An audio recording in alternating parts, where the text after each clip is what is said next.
The moving truck pulled away from the curb as David Johnson stood on the front lawn of his new home, taking in the pristine view of Oak Ridge Estates. The neighborhood looked exactly like the brochures: neat houses with perfectly trimmed hedges, wide driveways with luxury cars, and streets so clean you could practically eat off them. After years of hard work and saving, his family had finally made it. "What do you think?" asked Natalie, his wife, as she joined him on the lawn. Her eyes sparkled with excitement as she looped her arm through his. "I think we're home," David replied, giving her hand a squeeze.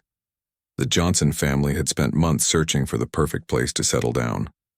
David, a respected surgeon at the city's top hospital, and Natalie, a brilliant literature professor at the state university, wanted a safe neighborhood with good schools for their two children, Tyler and Zoe. Oak Ridge Estates checked all their boxes, even if the homeowners association fees were steep. "Dad, come see my room," shouted 10-year-old Tyler from the doorway. "The ceiling is tall enough for my basketball poster collection." David laughed. "Coming, buddy." As David walked back toward their new 2-story colonial house, he noticed an older white man across the street watching them with narrowed eyes. David raised his hand in a friendly wave, but the man turned away without acknowledging him. "Who's that?" Natalie asked quietly. "No idea," David said with a shrug. "Probably just curious about the new neighbors. We'll win him over with your famous apple pie."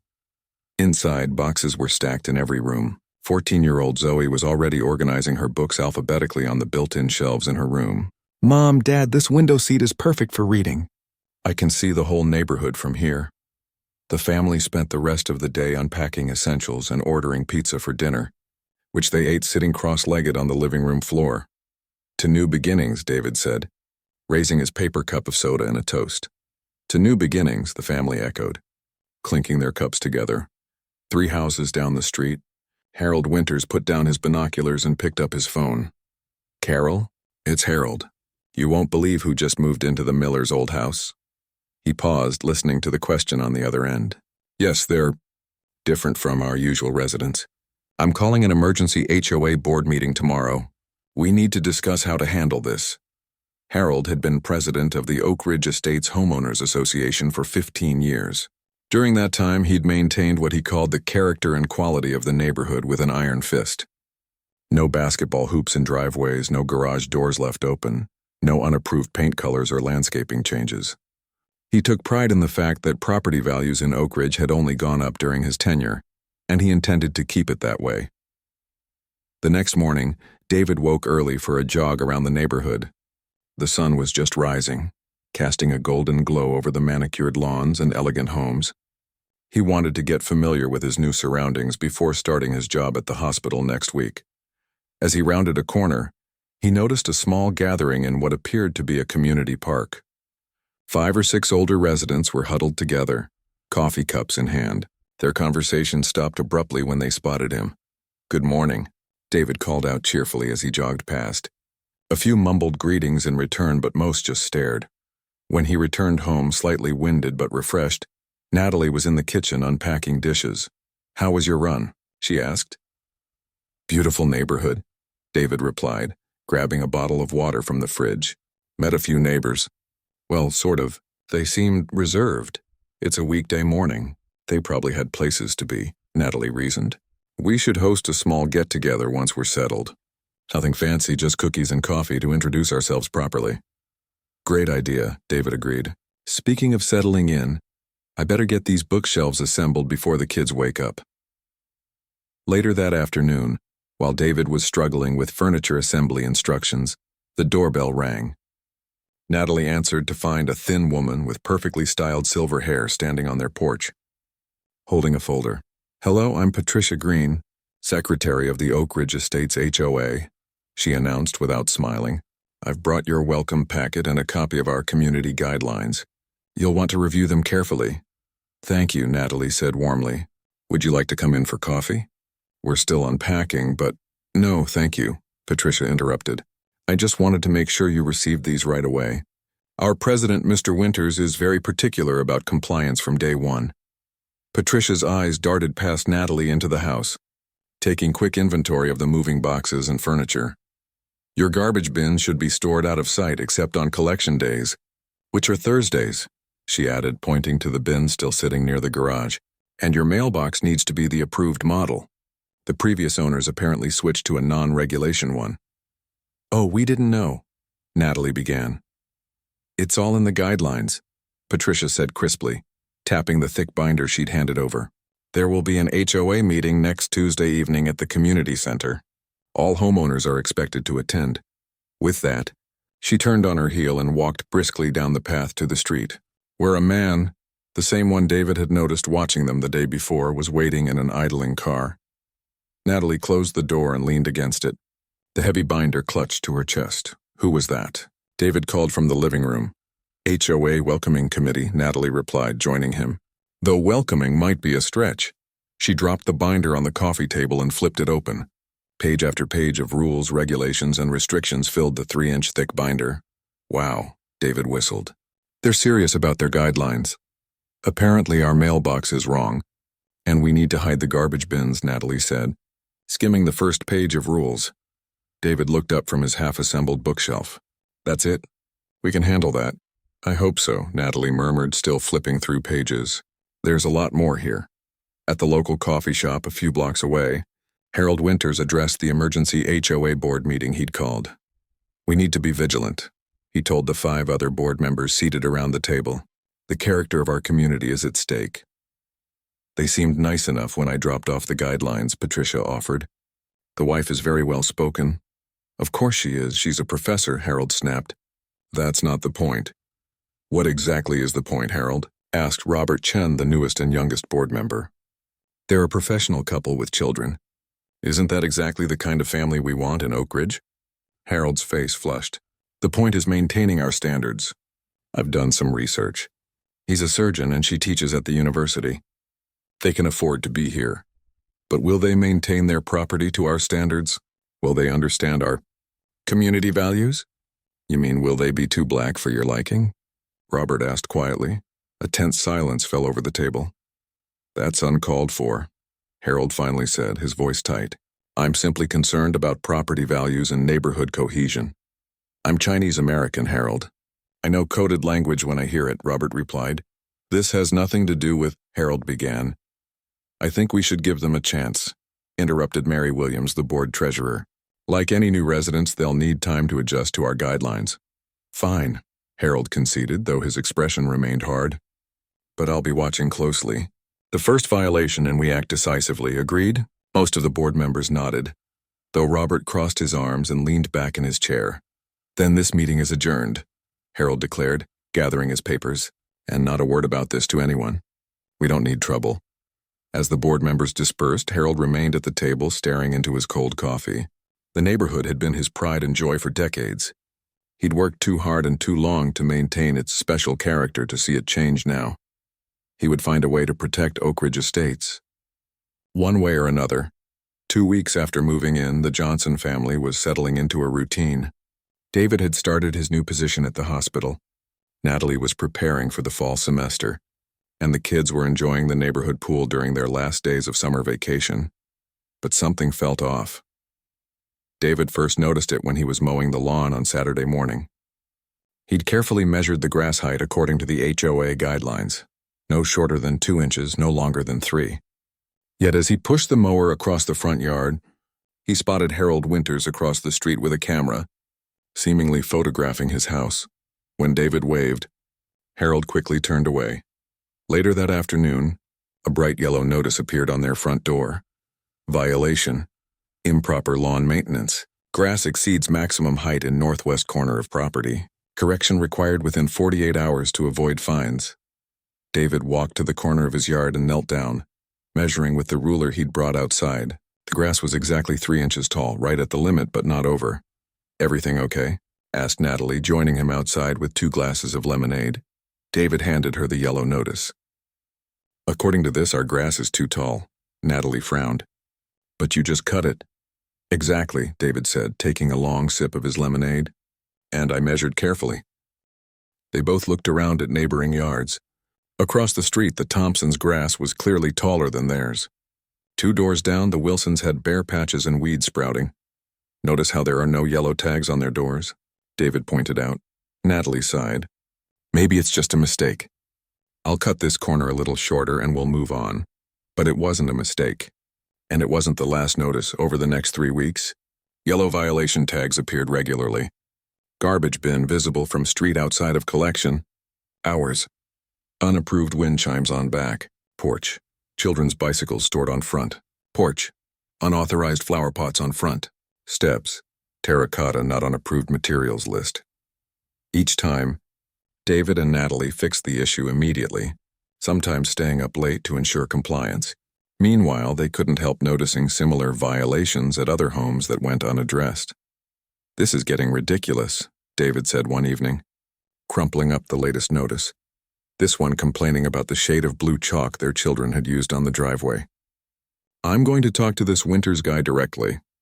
"Let's try the official channel first," Natalie suggested, ever the diplomat. "The monthly HOA meeting is tomorrow night. We can raise our concerns there." The community center was already packed when David and Natalie arrived for the meeting. They found seats in the back row and looked around, noting they were the only black family in the room.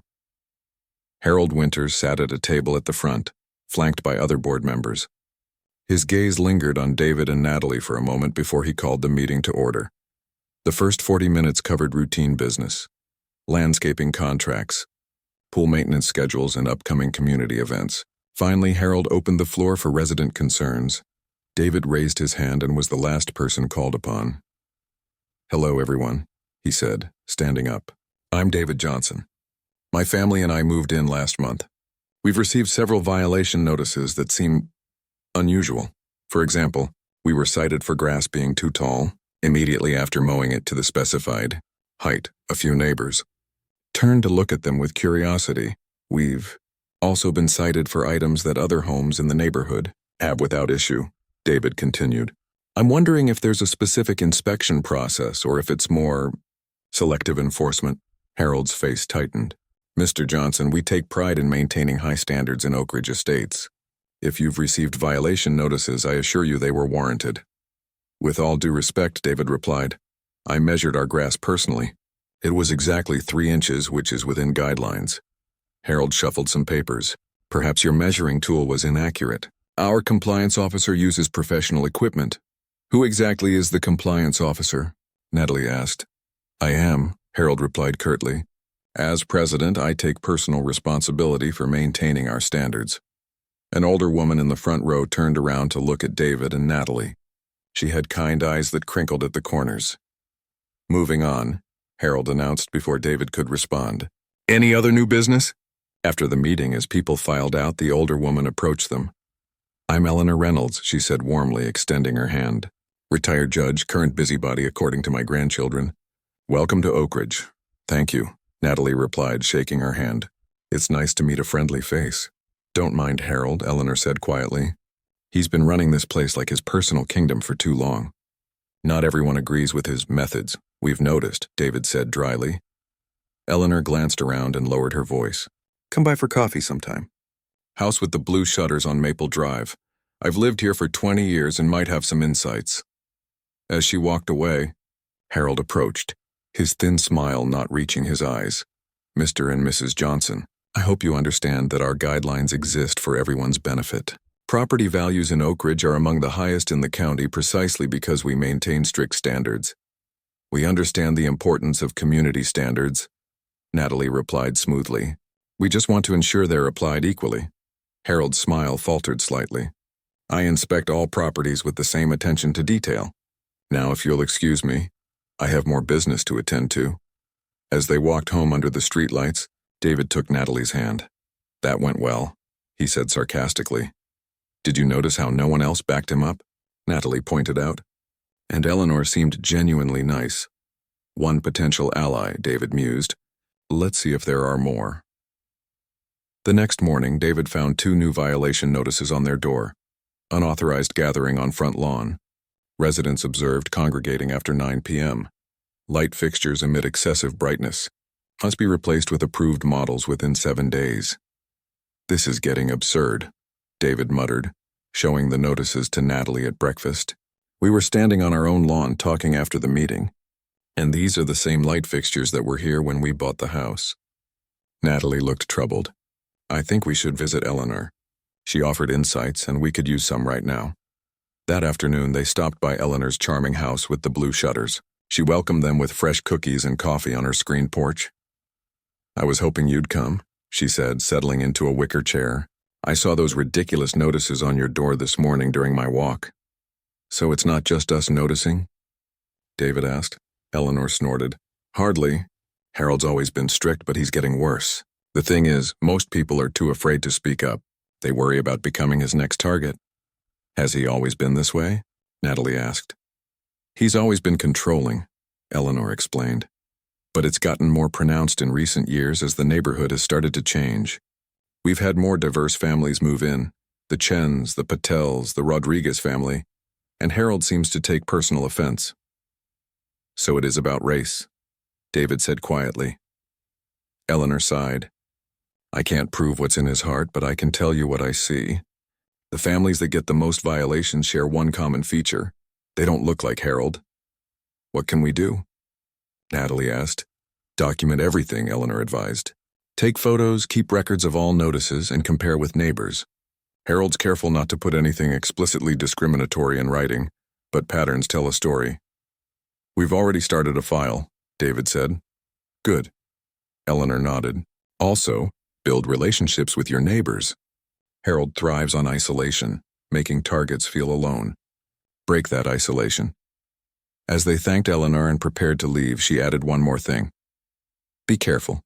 Harold has friends on the city council and the local police force. He likes to remind everyone of that fact. Over the next few months, the violations continued, escalating in both frequency and absurdity. The Johnsons were cited for excessive holiday decorations when they put up a single string of Christmas lights. They received notices about unauthorized plant species when Natalie planted the same rose bushes that adorned at least 6 other yards in the neighborhood. Tyler got in trouble for bouncing a basketball in their driveway during quiet hours, though the guidelines only mentioned quiet hours after 10 p.m., and it was 4 in the afternoon.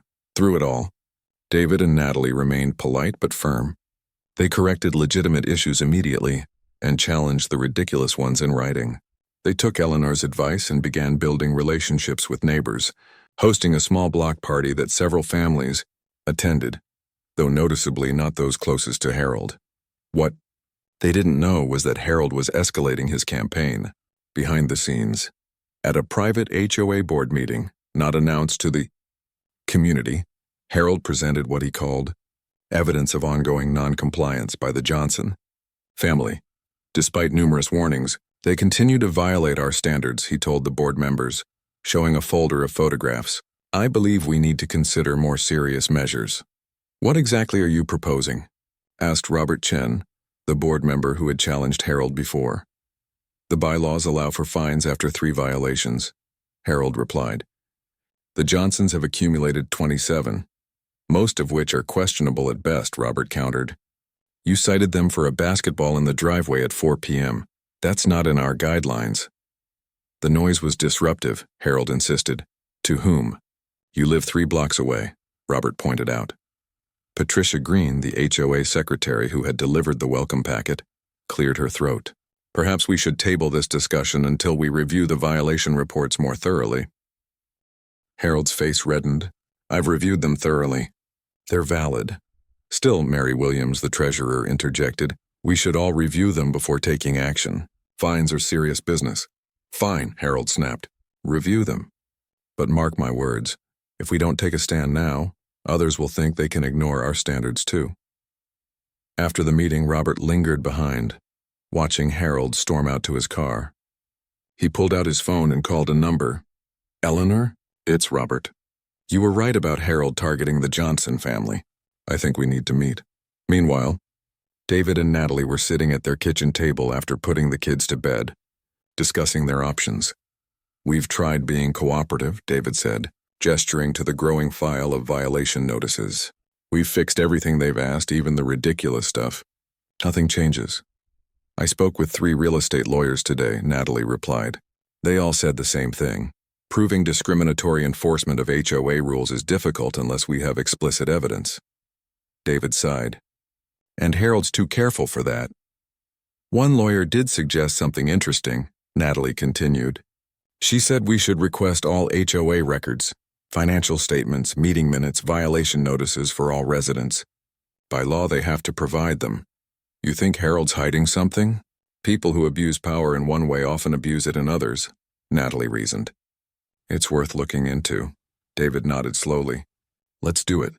First thing tomorrow, we'll submit a formal request for all records.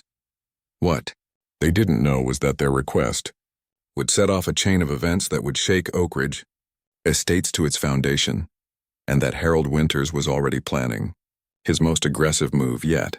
6 months into living at Oak Ridge Estates, the Johnson family had settled into an uneasy routine.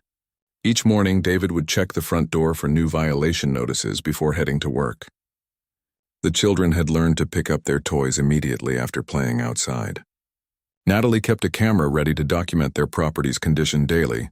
Living under such constant scrutiny was taking its toll. Mom, can Lisa come over to study? Zoe asked one afternoon after school. Natalie hesitated. The last time Zoe's friends visited, Harold had issued a violation for excessive vehicles in driveway, creating a neighborhood eyesore. Of course she can, David answered before Natalie could respond. He'd overheard from the living room where he was reviewing patient files. We're not going to let that man dictate who can visit our home. Natalie nodded, but her smile didn't reach her eyes. Later, when the kids were out of earshot, she confessed to David, I hate what this is doing to us. We're second-guessing normal life. I know, David sighed, pulling her into a hug. But we've requested those HOA records. Once we have them, we'll have a better picture of what we're dealing with. What they didn't know was that Harold had been deliberately delaying their request, claiming administrative backlogs and filing system updates to the board. In reality, he was busy with something else entirely. At the local coffee shop, Harold sat with 2 other longtime residents, Walter Grant and Frank Phillips. They were reviewing a document Harold had drafted. A petition for foreclosure? Walter asked, eyebrows raised. Isn't that extreme? Harold's face hardened. The bylaws are clear. After $5,000 in unpaid fines, we can initiate foreclosure proceedings. But the Johnsons haven't refused to pay any legitimate fines, Frank pointed out. They've contested the violations, which is their right. Contested or not, the fines stand until the board overturns them, Harold countered. And since I've postponed the hearing of their appeals, technically the fines remain unpaid. Walter frowned. That seemed underhanded. It's procedural, Harold insisted. Look, are you with me or not? We need 20 signatures to move forward. I don't know, Harold, Frank said slowly. The Johnsons seem like good people. Their kids are polite, their yard is immaculate.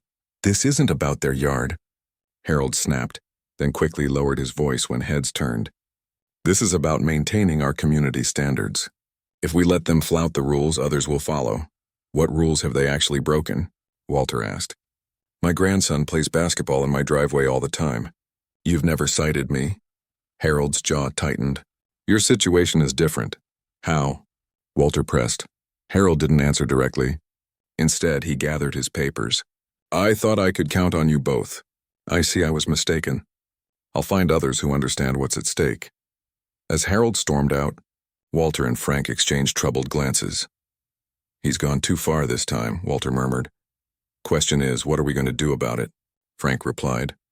That weekend, Natalie was gardening in the backyard while David took the kids to a soccer game. She'd been planting new flowers along the fence, all varieties pre-approved by the HOA. Of course, when she heard a noise from the other side of their privacy fence. Curious, she quietly moved toward the sound. Through a small gap between fence panels, she saw Harold Winters in their side yard, placing something on the ground near their air conditioning unit. Natalie quickly grabbed her phone and started recording. Harold was arranging empty beer bottles and fast food wrappers around their property, trash that hadn't been there minutes earlier. She watched in stunned silence as he pulled out his own camera, photographed the staged mess, then checked something off on a clipboard. When Harold moved toward their backyard gate, Natalie rushed inside, heart pounding. She watched through the window as he tried the gate latch, found it locked, then moved back toward the front of the house, hands shaking. She called David. He's planting evidence, she said when he answered. I caught him on video putting trash in our yard, then documenting it as a violation. There was a long silence on the other end. David? I'm here, he finally said, his voice eerily calm. I'm dropping the kids at Eleanor's and coming home. Don't confront him. By the time David arrived home 20 minutes later, Harold was gone, but a fresh violation notice hung on their front door. Excessive trash and debris on east side of property. $250 fine. David took the notice inside where Natalie was waiting with her phone. Show me, he said. The video was clear. There was no mistaking Harold placing the trash, photographing it, then writing up what was presumably the violation notice now in David's hand. This is trespassing, David said quietly, and fraud. It's worse, Natalie replied, her voice breaking slightly. It means every violation could have been manufactured. We've been following impossible rules in a rigged game. David pulled Natalie close. No more. We're done playing defense. That afternoon, they drove to the local electronics store and purchased security cameras. High definition, motion activated with night vision. They installed them covering every angle of their property, including the spots where most violation notices had originated. If he comes back, we'll have him from multiple angles, David said as he adjusted the final camera. What do we do with the evidence we already have? Natalie asked. David thought for a moment. We don't show our hand yet. Let's see what else he does first. But we should tell Eleanor. She's been our strongest ally. Eleanor was horrified but not surprised when they showed her the video that evening. I suspected he was doing something like this, she said, shaking her head. But seeing it is still shocking. Has he done this to others? David asked. I can't prove it, but the Chen family moved out last year after similar harassment. Robert, he's on the board now, told me they'd found trash in their yard that they never put there. Eleanor looked thoughtful. You know, Harold has a standing Thursday morning coffee meeting with some of his cronies. He's always loose-lipped when he thinks he's among friends. I could happen to be there. We couldn't ask you to spy, Natalie began. Eleanor waved her hand dismissively. Please, I've been waiting for a chance to catch that man showing his true colors for years. Besides, at my age, people tend to forget I'm in the room. It's one of the few perks of being 78. Thursday morning arrived, and Eleanor settled into a corner table at the coffee shop with her newspaper and latte. As predicted, Harold and 3 other older residents took their usual table nearby. Eleanor appeared absorbed in her crossword puzzle, but her hearing aid was turned to its highest setting. How's the petition coming along? Asked one man. Harold lowered his voice, but not enough. Slower than I'd like. Some people have suddenly developed cold feet. Can you blame them? Foreclosure is serious business. It's necessary, Harold insisted. I've tried everything else to get them out. What if they challenge it legally? They could claim discrimination, Harold scoffed. On what grounds? Every violation is documented. Besides, I've been careful not to put anything in writing that could be used against me. Still, another man said, forcing a doctor and professor out of their home over HOA violations seems extreme. Look, Harold said, leaning forward, I've worked too hard maintaining the right kind of neighborhood to watch it change now. These people might have the money to buy in, but they don't belong here. These people? The first man questioned. Harold's voice dropped even lower, but Eleanor could still make out the words, ugly, racist words that made her blood boil. Words she knew would never be used to describe a white family. When Harold and his group finally left, Eleanor sat frozen in place, her coffee long cold. Then she pulled out her phone and called Robert Chen. Robert? It's Eleanor. We need to meet with the Johnsons right away. I just heard something you both need to know. That evening, Robert and Eleanor sat in the Johnsons' living room, watching the video of Harold planting trash. This is clear evidence of harassment, Robert said, shaking his head. Combined with what Eleanor overheard today, it paints a disturbing picture. We've installed security cameras now, David explained. If he tries anything else, we'll have it documented. There's more you should know, Robert said grimly. Harold's circulating a petition for foreclosure proceedings against your home, claiming you have over $5,000 in unpaid fines. Natalie gasped. That's impossible. We've contested every invalid violation. The total of uncontested fines is less than $100, which we paid immediately. He's been blocking your appeals from reaching the full board, Robert explained, and technically contested fines remain on the books until formally overturned. So he's using a procedural loophole to steal our home? David asked incredulously. He's trying to, Eleanor corrected. But he won't succeed. Not now that we know. What's our next move? Natalie asked. Robert thought for a moment. The HOA records you requested, we need to expedite those. As a board member, I can help access them. I suspect we'll find more than just targeting of your family. And I'm going to start talking to neighbors, Eleanor added. What I heard today was blatant racism. People need to know who they've put in charge. We'll continue documenting everything, David said. And I think it's time to consult a lawyer about a harassment and discrimination claim. As they discussed strategy, a notification pinged on David's phone. One of their new security cameras had detected motion in the backyard. David pulled up the camera feed. Harold Winters was on their property again, this time examining their central air conditioning unit with a flashlight. They all watched in real time. As Harold pulled something from his pocket, a small tool, and appeared to be tampering with the unit. Is he sabotaging our air conditioner? Natalie whispered in disbelief. That crosses a line from harassment to criminal damage, Robert said, already dialing his phone. I'm calling the police. 20 minutes later, 2 police officers arrived. Harold was gone, but the security footage clearly showed him tampering with the Johnsons' property. We'll need a copy of this footage, one officer said after viewing it, and we'll want statements from all of you. As they provided their statements, the second officer examined the air conditioning unit with a flashlight. Someone definitely loosened these refrigerant lines, he confirmed. If they'd come completely disconnected, you'd have lost all your coolant. Expensive repair, not to mention potentially dangerous. We have reason to believe this is part of an ongoing pattern of harassment, David explained, showing them the earlier footage of Harold planting trash. The officers exchanged glances. Mr. Winters is known to us, the first officer said carefully. He's filed numerous complaints against various homeowners over the years. But this is the first time we've seen evidence of him actually trespassing and damaging property, the second added. This is different. After the police left with copies of both videos and promises to follow up, the 4 allies remained in the living room, processing what had happened. He's getting desperate, Eleanor observed. That makes him dangerous but also careless. What happens now? Natalie asked. Now, Robert said firmly, we take this to the full HOA board, not just Harold's inner circle. And we bring every piece of evidence, the videos, the selective enforcement documentation, Eleanor's testimony, and whatever we find in the financial records. And if the board won't act? David asked. Robert's expression was grim but determined. Then we take it to every homeowner in Oak Ridge Estates. Harold's power comes from fear and silence. It's time to break both. As they continued talking late into the night, a plan emerged, not just to defend the Johnson family, but to transform the entire community. The breaking point had been reached, but it wasn't the Johnsons who would be broken. It was Harold Winters' reign of discrimination and fear that was about to come crashing down. News spread quickly through Oak Ridge Estates. Despite Harold's attempts to control the narrative, you can't keep police visits quiet in a close-knit suburban neighborhood. By the next morning, residents were texting each other, speculating about why officers had been at the Johnson home. Eleanor Reynolds saw an opportunity and took it.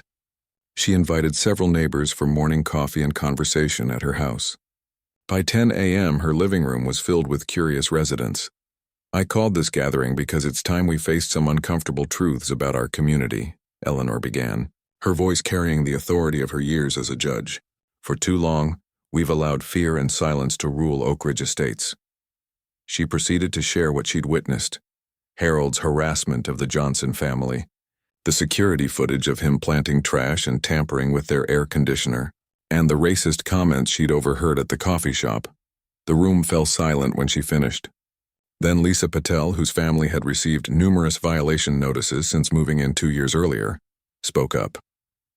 We found strange things in our yard too, things we never put there. But we were too afraid to say anything. One by one, other residents began sharing similar stories. The Rodriguez family had been cited for cooking odors when making traditional family recipes. The Wong family had received violations for Chinese New Year decorations, while Christmas decorations on other homes went uncited. Why haven't any of us spoken up before? Asked Tom Wilson, who'd lived in the neighborhood for over a decade. Because Harold made sure we all felt alone, Robert Chen explained, standing beside Eleanor. Each family thought they were the only ones being targeted, and he deliberately cultivated relationships with certain residents while isolating others. "What can we do now?" someone asked. "First," Robert said, "we need to attend the emergency board meeting I've called for tomorrow evening. Every resident should be there, not just to witness but to speak up." As the impromptu gathering dispersed, neighbors exchanged phone numbers and made plans to attend together. The atmosphere had shifted. Where there had been isolated fear, there was now collective determination. Meanwhile, David and Natalie Johnson were meeting with Lisa Yamamoto, a lawyer specializing in housing discrimination. "The evidence you've gathered is compelling," Lisa said, reviewing the security footage and violation notices, especially when compared with the lack of enforcement against similar issues at other properties. "What are our options?" David asked. "Several," Lisa replied. "We could file a housing discrimination complaint with HUD, pursue a civil rights case, or seek an injunction against the HOA to prevent them from taking any action based on these manufactured violations." "We don't want to sue our neighbors," Natalie said carefully. "Most of them aren't part of this. It's primarily Harold and a few of his allies," Lisa nodded. "That's an important distinction. One option is to target the specific individuals responsible rather than the HOA as a whole. Harold's actions, trespassing, property damage, falsifying violations, cross the line from HOA enforcement into personal liability." "What about the foreclosure petition?" David asked. "Based on what you've told me, it's built on fraudulent claims," Lisa assured them. "No court would uphold it once they see the evidence of Harold manufacturing violations." As they discussed strategy, David's phone rang. It was Robert Chen. "David, you need to see this," Robert said urgently. "I've been reviewing the financial records you requested. There are irregularities, significant ones." "What kind of irregularities?" David asked, putting the phone on speaker. "Harold has been using HOA funds for personal expenses," Robert explained. "Trips, restaurant meals, even home repairs, all disguised as community maintenance or administrative costs. We're talking about thousands of dollars over the past 3 years. David and Natalie exchanged glances with their lawyer, who was already taking notes. "How solid is the evidence?" Lisa asked. "Receipts, invoices, bank statements, all in the HOA records," Robert replied. He never expected anyone to actually go through them line by line. He's been the only one with full access to the accounts for years. "This changes things," Lisa said after Robert hung up. "Financial impropriety shifts the power dynamic completely." "How so?" Natalie asked. "The HOA board has a fiduciary duty to the community. If Harold has been misusing funds, the other board members are legally obligated to address it once they know, or they could be liable too." David leaned forward. "So what's our next move?" "We attend that emergency board meeting," Lisa said firmly, "with all the evidence, both the discrimination and the financial misconduct. But first, let's prepare." The community center was packed beyond capacity the following evening. Residents who had never attended an HOA meeting before stood along the walls and sat on the floor. The energy in the room was palpable, a mixture of anger, determination, and something else: hope. Harold Winters arrived 10 minutes late, his face darkening when he saw the crowd. He took his usual seat at the center of the board table, flanked by Patricia Green and Mary Williams. Robert Chen sat slightly apart, a thick folder in front of him. "I call this meeting to order," Harold announced, banging his gavel with more force than necessary. "I see we have an unusual turnout tonight." "The agenda—" "Point of order," Robert interrupted. "As the board member who called this emergency meeting, I should establish the agenda." Harold's face flushed. "That's not how we do things here, Robert." "It's how the bylaws say we do things," Robert countered, sliding a copy of the HOA regulations across the table. "Section 4, paragraph 2. The director calling an emergency session shall establish its primary agenda." A murmur went through the crowd. Many had never seen anyone challenge Harold so directly. Harold glanced at the bylaws, then at the awaiting residents. "Fine, what's your agenda?" Robert stood. 2 critical issues. First, evidence of targeted harassment against the Johnson family, including trespassing and property damage.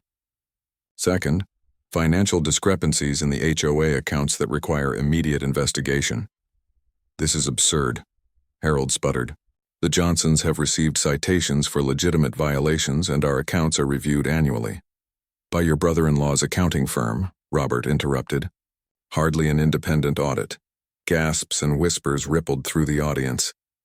We have guests who wish to address these issues, Robert continued, gesturing to David and Natalie Johnson, who stood alongside their lawyer. For the next 30 minutes, David and Natalie presented their evidence methodically. The selective enforcement documentation, the security footage of Harold planting trash and tampering with their air conditioner, and the police report filed as a result. When they finished, Lisa Yamamoto stepped forward. My clients have grounds for serious legal action, including criminal charges against Mr. Winters personally. However, they prefer to resolve this within the community if possible. Harold, who had grown increasingly pale during the presentation, finally erupted. This is a setup. They doctored that video. I was inspecting their property for violations, which is my right as HOA president. At night? With no notice? While loosening refrigerant lines? Robert asked skeptically. The police technical team confirmed the video hasn't been altered. Before Harold could respond, Eleanor Reynolds stood from her seat in the front row. I'd like to address the board, she said, her voice clear and strong despite her age. Patricia Green looked to Harold, who was still sputtering with rage. I recognize Mrs. Reynolds, Patricia said, taking control of the meeting. Eleanor walked to the front of the room. I've lived in Oak Ridge Estates for 20 years. During that time, I've seen this community change, mostly for the better, as new families have brought fresh energy and diverse perspectives. She turned to face the residents rather than the board. But I've also witnessed something troubling: the selective enforcement of rules, based on who people are rather than what they do, Eleanor. Then recounted what she'd overheard. At the coffee shop, Harold's racist comments and his explicit statement that he wanted the Johnsons out regardless of whether they'd actually violated any rules. I was a judge for 32 years, she concluded. I know discrimination when I see it, and I know that silence in the face of injustice makes us complicit. The room erupted in conversation. Some residents called out their own experiences of selective enforcement. Others demanded Harold's resignation. Patricia Green banged the gavel repeatedly. Order, please. This is still a board meeting. When the room quieted, Robert opened the thick folder in front of him. Now to the second issue, financial improprieties. Over the next 20 minutes, Robert methodically laid out the evidence. HOA funds used for Harold's personal travel, dining, and home repairs, inflated contracts awarded to friends without competitive bidding, and a reserve fund that had mysteriously shrunk despite increasing HOA fees. These documents came directly from our HOA records, Robert explained. Every expenditure is logged, but until now, no one had cross-referenced them with receipts and invoices. Mary Williams, the treasurer, looked horrified. I never approved these expenses. Harold told me they were all legitimate community costs. You signed the checks, Harold snapped. Based on documentation you provided, Mary countered, her voice shaking. Documentation that now appears to have been misleading at best, fraudulent at worst. The room had grown deathly quiet. Even Harold's most loyal supporters looked stunned by the financial revelations. Finally, Tom Wilson stood up from the middle of the audience. A retired accountant who'd lived in the neighborhood for 15 years. He'd always kept to himself at HOA meetings. I've sat through countless meetings watching Harold run this community like his personal kingdom, Tom said, his voice gaining strength as he spoke. I've stayed quiet because I didn't want the hassle of being his next target. I suspect many of us have done the same. Nods throughout the room confirmed his words. But this goes beyond strict rule enforcement or personal grudges, Tom continued. This is about abuse of power, discrimination, and now apparently, theft of our collective funds. He looked directly at the board. I move for an immediate vote of no confidence in Harold Winters as HOA president, and I call for his removal from the board entirely. The room erupted in applause and shouts of agreement. Patricia Green looked uncertainly between Harold and the crowd. As secretary, she knew the bylaws better than anyone. Such a motion would require a special election of the entire membership, she said, not just those present tonight. Then let's schedule it, called Lisa Patel from the back. 1 week from today. That's not enough time to properly notify everyone, Patricia objected. 2 weeks then, Tom countered. And in the meantime, Harold should recuse himself from all HOA business. including enforcement activities. Patricia looked at Mary Williams, who nodded slightly. "I'll second that motion," Mary said quietly but firmly. Harold stood abruptly, his chair scraping loudly against the floor. "This is a witch hunt. I've given 15 years to this community. Everything I've done has been to protect property values and maintain standards. By stealing from us? By damaging people's property?" someone called out. "By driving away good families because of their race?" added another voice. Harold looked around the room, seeming to realize for the first time how completely he'd lost control. His face contorted with rage as he gathered his papers. "You'll regret this," he said, pointing at David and Natalie. "All of you will." With that, he stormed out, the door slamming behind him. In the silence that followed, Patricia Green cleared her throat. "As vice president of the board in Harold's absence, I move that we formally document the evidence presented tonight, schedule a community-wide vote on Harold's removal for 2 weeks from today, and suspend all violation enforcement until after that vote." "I second the motion," Mary Williams said immediately. "All in favor?" Patricia asked. Every hand in the room went up, including those of the remaining board members. "Motion carried unanimously," Patricia declared, bringing the gavel down with a final decisive thud. As the formal meeting dissolved into smaller conversations, David and Natalie found themselves surrounded by neighbors. Some they knew, many they didn't. People were introducing themselves, offering support, and sharing their own stories of intimidation and harassment. "I had no idea so many others were going through the same thing," Natalie said to David quietly. "That was his power," Eleanor said, joining them. "Isolation, but not anymore." Robert approached with Tom Wilson and several other longtime residents. "We're forming a committee to review all outstanding violations and fines. Consider yours officially under review." Lisa Yamamoto, their lawyer, smiled as she packed up her documents. "This is the best possible outcome, community-driven accountability, though we should still discuss next steps regarding the property damage and trespassing." As the crowd began to disperse, David noticed something remarkable. People who had lived as neighbors for years were introducing themselves to each other, exchanging phone numbers and making plans to meet. What Harold had feared most, community connection across different backgrounds, was happening right before their eyes. Outside in the parking lot, under the warm glow of streetlights, new friendships were forming. Children who had been kept apart were making playdate plans. Older residents were offering to help newer families navigate the neighborhood. "Look at that," David said to Natalie, gesturing to the scene. "This is what community actually looks like." Natalie squeezed his hand. "It's beautiful. And it's just the beginning," Eleanor added, her eyes twinkling. "Just wait until the election." What no one could have predicted was how completely the events of that night would transform Oak Ridge Estates, not just removing one corrupt leader, but reimagining what their community could be. The 2 weeks following the emergency board meeting were unlike anything Oak Ridge Estates had ever seen.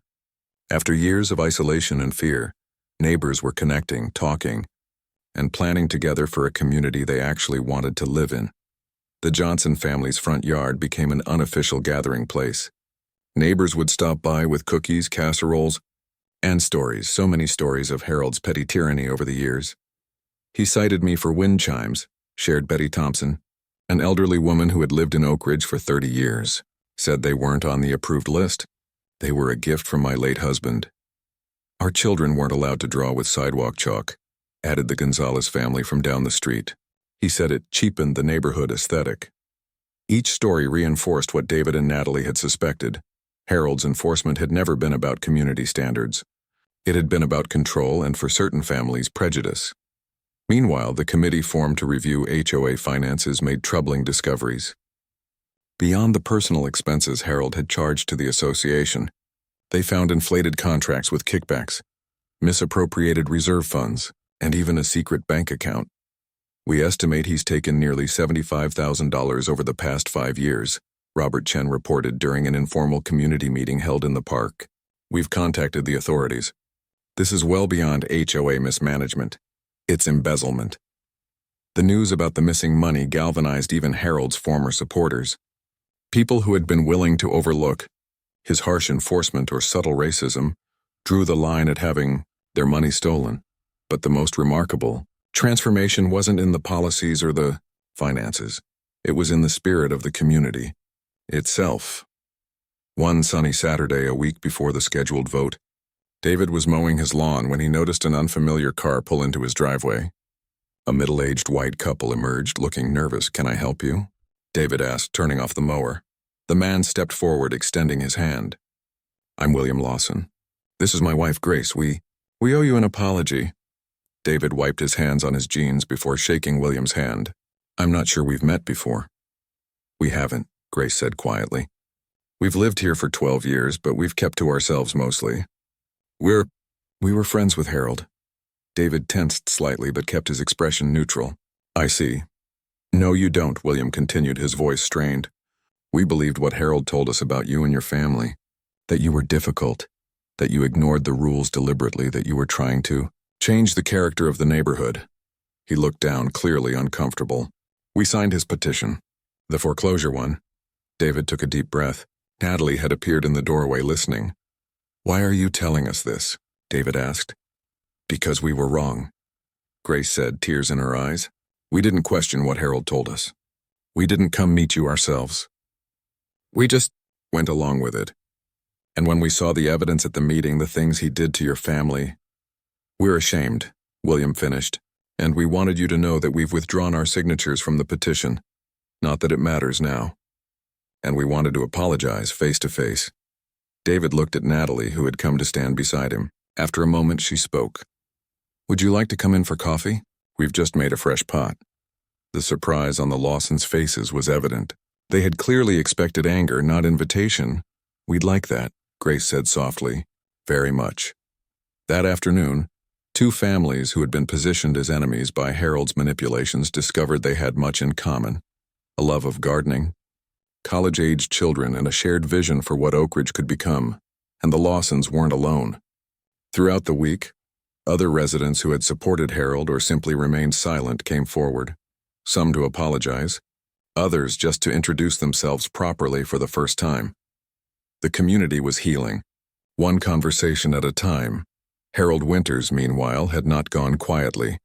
Unable to access the HOA accounts after the emergency meeting, he had resorted to a desperate campaign of phone calls and private meetings with his remaining supporters.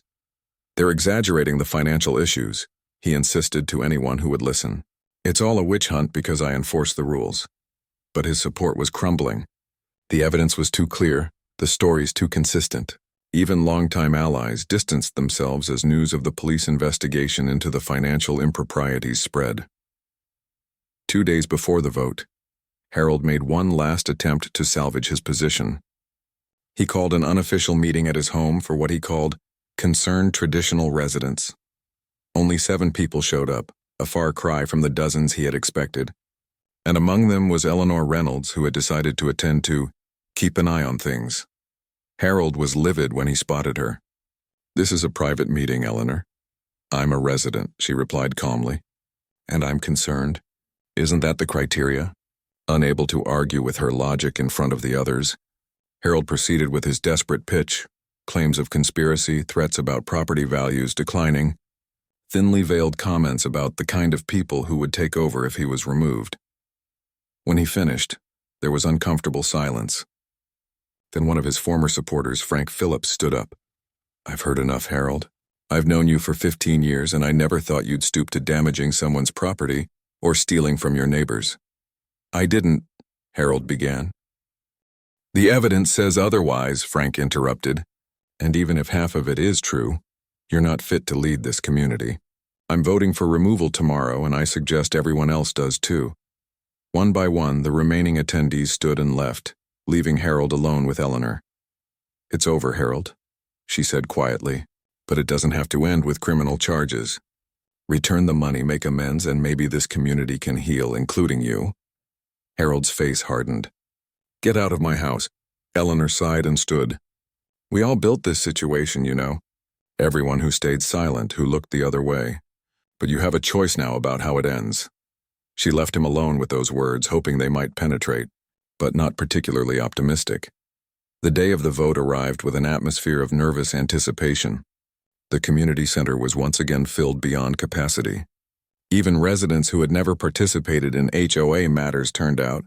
Patricia Green, still acting as interim president, called the meeting to order. "Today we vote on 2 items," she announced. First, the removal of Harold Winters as HOA president and board member. Second, the election of a new board to guide our community forward. Harold had not shown up, his absence noted but not remarked upon. The vote for removal was overwhelming, 143 in favor, 3 against with 2 abstentions. When Patricia announced the result, a cheer went up from the crowd. "Now to the second item," Patricia continued once the room had quieted. "We have 7 nominees for the 5 board positions. The nominees were a diverse group, a true reflection of what Oak Ridge had become. Among them were Robert Chen, Eleanor Reynolds, David Johnson, Maria Rodriguez, and Tom Wilson. Each spoke briefly about their vision for the community. The themes were consistent: transparency, fairness, inclusion, and rebuilding trust. When the votes were tallied, the new board represented the most diverse leadership in Oak Ridge's history. Different ages, backgrounds, and perspectives united by a commitment to genuine community. David Johnson, who had been elected with the highest number of votes, took the podium. "6 months ago, my family moved here with such hope and excitement," he began. What followed was a painful lesson in how communities can be corrupted by fear and prejudice. He looked around the room, meeting the eyes of his neighbors. "But what happened next, that's the real story of Oak Ridge Estates. You all chose to look hard at uncomfortable truths. You chose connection over division. You chose to build something better." David outlined the new board's immediate priorities: a professional audit of the finances, a complete revision of the HOA guidelines with community input, and the formation of a neighborhood inclusion committee to ensure all voices were heard. "But our most important task isn't on any agenda," he concluded. "It's rebuilding trust with each other and with the idea that community means something real. Not just houses on the same street, but people who look out for each other, who celebrate differences rather than fear them." The applause that followed wasn't just approval, it was commitment. Over the next few months, Oak Ridge Estates transformed in ways both visible and invisible. The audit confirmed what the review committee had found. Harold had embezzled nearly $75,000. Rather than face criminal charges, he accepted a civil settlement requiring full restitution and the sale of his home. Within weeks, he had moved away, reportedly to a retirement community in another state. The HOA guidelines were completely rewritten with extensive community input. Gone were the arbitrary and excessive restrictions. In their place were reasonable standards focused on safety and basic maintenance, with flexibility for personal expression and cultural celebrations. The Neighborhood Inclusion Committee organized Oak Ridge's first cultural festival, where families shared food, music, and traditions from their various backgrounds. Children who had once been kept separate by invisible barriers now played together freely. David and Natalie Johnson, who had once considered moving away from the hostility they'd encountered, instead found themselves at the heart of a community they loved. Their home, once the target of harassment, became a gathering place for neighborhood meetings and celebrations. Perhaps most remarkably, the experience prompted difficult but necessary conversations about racism, privilege, and responsibility. Longtime residents who had remained silent during Harold's reign acknowledged their complicity through inaction. Newer residents shared experiences of discrimination they had previously kept to themselves. These conversations weren't always comfortable, but they were healing. And they led to real change, not just in policies but in hearts and minds. 1 year after the emergency meeting that had started it all, Oak Ridge Estates held a community picnic in the park. Families of all backgrounds mingled easily, sharing food and stories. Children raced across the grass, their laughter floating on the summer breeze. Eleanor Reynolds sat on a bench, watching it all with satisfaction. David Johnson joined her, handing her a glass of lemonade. "Quite a transformation," he said, nodding toward the diverse gathering. "Indeed," Eleanor agreed, "though the seeds were always here. They just needed the right conditions to grow." "Do you ever hear from Harold?" David asked. Eleanor shook her head. "Not directly. I heard he's writing letters to the editor in his new community. Something about declining standards." "Some people never learn," David sighed. "But most do," Eleanor countered, gesturing to where the Lawsons were chatting animatedly with the Rodriguez family. "Look at them. A year ago, they wouldn't even have spoken to each other." David nodded thoughtfully. You know, when all this started, I just wanted the harassment to stop. I never imagined that standing up to one man's prejudice would transform an entire community. Eleanor finished for him. That's how change often works. It starts with one family refusing to be driven out, one ally willing to speak up, one crack in the wall of silence. Across the park, Natalie was organizing a game for the neighborhood children, all colors, all backgrounds, all laughing together. The ironic thing, David said, is that property values have actually increased since all this happened. Turns out, people want to live in a community that's welcoming and inclusive. Who knew? Eleanor chuckled. Everyone except Harold. They sat in comfortable silence for a moment, watching the community that had been reborn from crisis. You know what the real miracle is? Eleanor finally said. It's not just that you stood your ground against discrimination. It's that in doing so, you gave everyone else the, courage to imagine something better and then build it together. David looked around at the neighborhood that had once tried to oust his family and now felt truly like home. Worth every minute of the struggle, he said softly. Nearby, a group of residents were planning the next community project, a shared garden where families could grow vegetables and flowers together. Others were organizing a mentoring program for neighborhood children. The transformation was ongoing, evolving, alive. What had begun as one family's nightmare had become an entire community's awakening. And in that awakening, Oak Ridge Estates had discovered what neighborhoods are truly meant to be. Not just places where people live side by side, but where they grow together, support each other, and build a shared future that's stronger precisely because of their differences.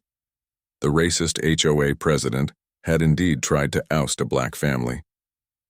But what happened next hadn't just staggered everyone, it had changed them and their community forever.